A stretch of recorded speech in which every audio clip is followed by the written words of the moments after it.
Assalamualaikum warahmatullahi wabarakatuh. Alhamdulillahirabbil alamin. Asyhadu an la ilaha illallah wahdahu la syarikalah wa asyhadu anna Muhammadan abduhu wa rasuluh, amma ba'du. Anak-anakku yang Bapak cintai, yang ganteng, cantik, soleh dan solehah, jumpa lagi pada kesempatan yang berbahagia ini di video pembelajaran mata pelajaran PAI kelas 3 semester 1 dengan judul Kisah Nabi Syuaib. Sebelum kita memasuki materi, alangkah lebih baiknya kalau kita mengawali segala sesuatu, mengawali pembelajaran kali ini dengan membacakan doa bersama-sama. Marilah kita bersama-sama membaca doa. Ikuti Bapak ya. A'udzu billahi minasyaitonir rajim. Bismillahirrahmanirrahim. Rabbi zidni ilma warzuqni fahma birahmatika ya arhamar rahimin. Ya Allah, berikan kepada kami ilmu dan berikan kepada kami kepahaman tentang ilmu tersebut. Amin ya Allah ya Rabbal alamin. Anak-anakku sekalian yang dirahmati Allah Subhanahu wa taala, yang ganteng, cantik, soleh dan solehah. Tujuan pembelajaran kali ini yang pertama, agar peserta didik memahami tentang kisah keteladanan Nabi Syuaib. Dan yang kedua, agar peserta didik mampu menceritakan kisah keteladanan Nabi Syuaib. Tentu kalian sudah tahu siapa Nabi Syuaib. Nabi Syuaib termasuk salah satu nabi dan rasul yang wajib kita ketahui. Dan Nabi Syuaib ini hidup di zaman kaum Madyan. Kebiasaan bangsa Madyan ketika dia melakukan transaksi jual beli, mereka curang dengan cara mengurangi takaran dan timbangan. Maksudnya buat apa? Maksudnya adalah buat agar mereka lebih untung, mendapatkan keuntungan yang cukup besar, mendapatkan keuntungan yang lebih besar. Sehingga sikap mereka tidak jujur. Inilah sikap buruk yang dimiliki oleh bangsa Madyan ketika mereka melakukan transaksi jual beli. Bukan hanya mereka tidak jujur, bukan hanya mereka tidak melakukan kejujuran, mereka mengurangi takaran dan timbangan, mereka pun mengabdi beribadah bukan kepada Allah Subhanahu wa taala. Oleh sebab perjalanan ajaran tauhid yang sudah cukup lama ditinggalkan oleh Nabiullah Ibrahim alaihissalam.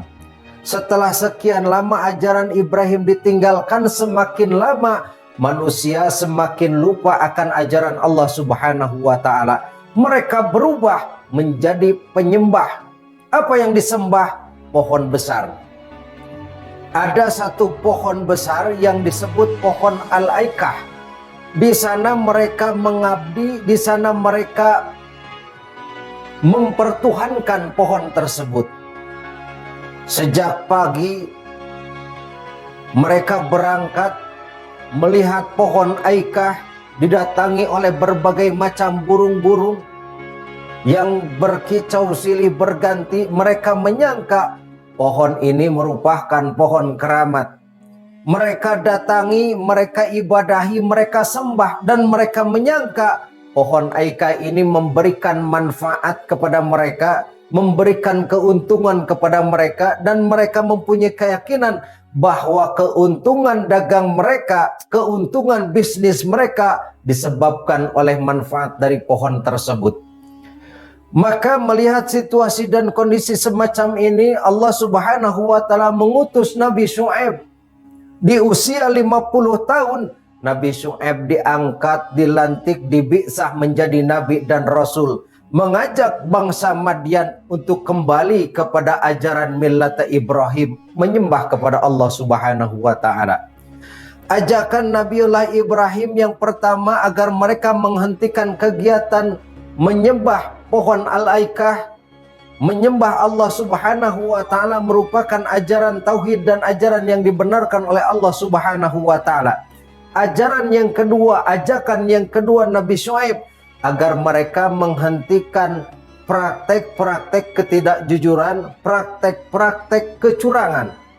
Agar mereka ketika melakukan transaksi jual beli hendaknya jujur. Sebab orang yang jujur gak akan rugi. Maka dakwah semakin digelorakan, dakwah Nabi Syuaib semakin dahsyat, tapi penolakan demi penolakan semakin hebat. Bahkan Nabi Syuaib sempat dikucilkan, dihina, dicemoohkan. Nabi Syuaib memiliki satu sifat, memiliki satu sikap yang teguh pendirian, yang kuat dan istiqomah menghadapi kaum Madyan. Walaupun dihina, dicaci maki, dicemooh, bahkan dijauhi, Nabi Syuaib tetap dalam pendiriannya untuk berdakwah, menyampaikan ajaran ketauhidan dan mengajak untuk bersikap jujur. Yang pada akhirnya Nabi Syuaib sampai kepada titik kesabaran, memohon kepada Allah Subhanahu wa taala. Nabi Syuaib memohon, berdoa kepada Allah. Apa doanya? Nabi Syuaib berdoa, Rabbana ftah bainana wa baina qaumina bil haq. Ya Allah, berikan keputusanmu antara kami dengan kaum kami dengan keputusan yang hak. Sesungguhnya Engkau wa anta khairul fatihin, Engkaulah sebaik-baik pemberi keputusan.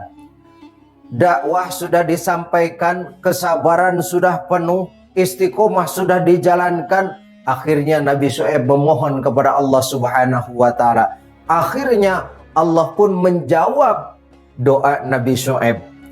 Ketika itu dalam kondisi situasi bangsa Madyan sedang melaksanakan aktivitas seperti biasa, yang berdagang, yang bekerja, yang melakukan aktivitas, bahkan ada orang yang lagi santai-santai melihat kondisi alam yang cukup terang.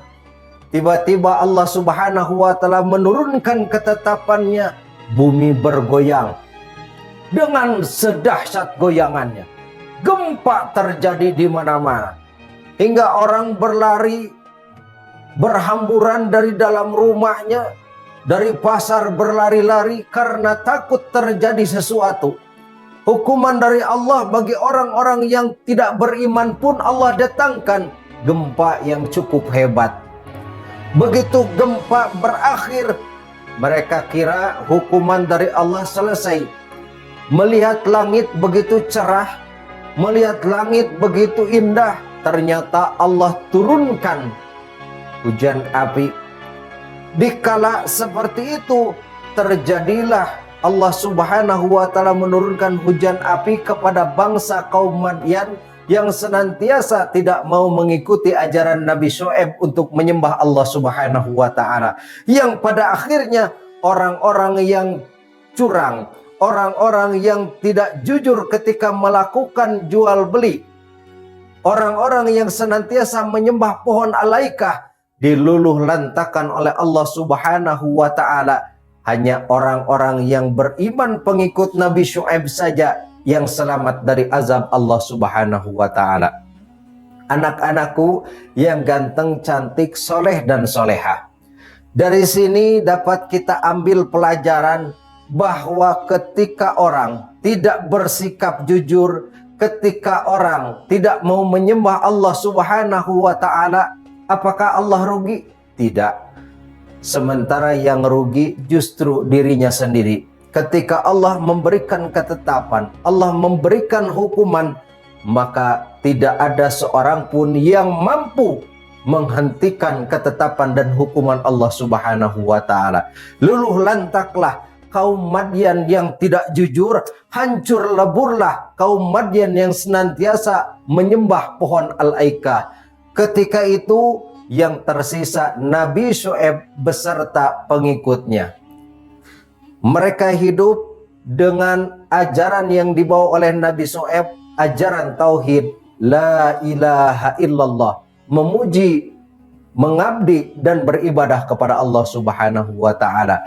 Anak-anakku yang dirahmati Allah Subhanahu wa taala, di akhir pembelajaran kalian sudah mendapatkan satu pemahaman kisah keteladanan Nabi Syuaib. Semoga kita dapat mencontoh keteladanan Nabi Syuaib. Di antaranya, beliau senantiasa taat kepada perintah Allah Subhanahu wa taala dan senantiasa juga bekerja keras, pantang menyerah, jujur. Ini merupakan satu pelajaran yang berharga di dalam kehidupan kita. Sebab ketika kita hidup di alam dunia, ketika hidup tidak jujur, maka kita akan mendapatkan balasan yang setimbal. Di akhir pembelajaran kali ini, ada penilaian yang harus kalian isi. Di antaranya, nanti kalian bisa lihat, ini pertanyaannya.